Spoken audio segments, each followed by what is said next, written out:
when I'm using tarot to come up with ideas, I also like to compare between different decks. Here we have the Morgan Greer tarot deck, and I'm just going to flick through until I find the cards that correspond with the ones I've drawn from the Rider-Waite-Smith. With the Hanged Man, the main difference I notice is that the direction of the legs is switched. Doesn't really make me think anything different though from what I've already said. And here with the Sun, it's very strange.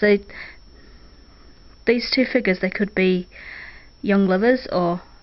because they're both like insanely blonde-haired and blue-eyed, they're probably brother and sister. But then he's not got any clothes on, so and the sun looks like it's in the middle of exploding, so it's, or you know, it could just be a sunrise, but I don't know, I can't help but thinking apocalypse here. And I love the Nine of Pentacles in this deck because it just looks very exotic, and again she's surrounded by luxury, you know, with her jewellery and her pet bird, which to me in this one looks like a peacock rather than a bird of prey, which is a bit useless if you're wanting to send it out for hunting, but very pretty. And if it is a peacock, you can't see its feathers, which could be, you could use that to generate an idea of having to hide your best aspects, and you can see more clearly here that the bird has a hood on, and in fact it's very there's a similarity between her and her bird in that she herself has a turban with a little tuft of feathers on, like the bird has his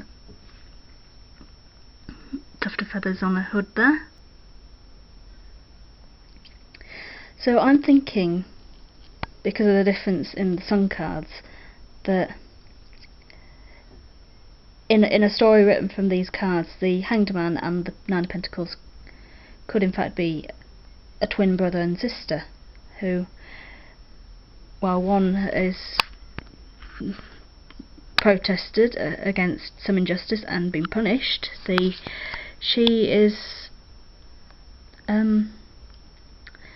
trapped and perhaps punished in a different way, and she could have a happy marriage, or she could just be lonely while surrounded by immense luxury. So now we have a 3-card spread, which if you take it as the beginning, middle and end of a story, we have a young woman who has ended up in wealth and luxury in spite of growing up in the shadow of her father's execution. But if you take it as 2 characters and a connection or conflict between them, then you have childhood friends or a brother and sister whose lives have ended up radically different. So what I'll do now is put the other cards to one side, and I'll concentrate on the Hanged Man first of all. And what I'm going to do is draw cards from my 2 decks that I've used here to expand on either the character or this section of the story.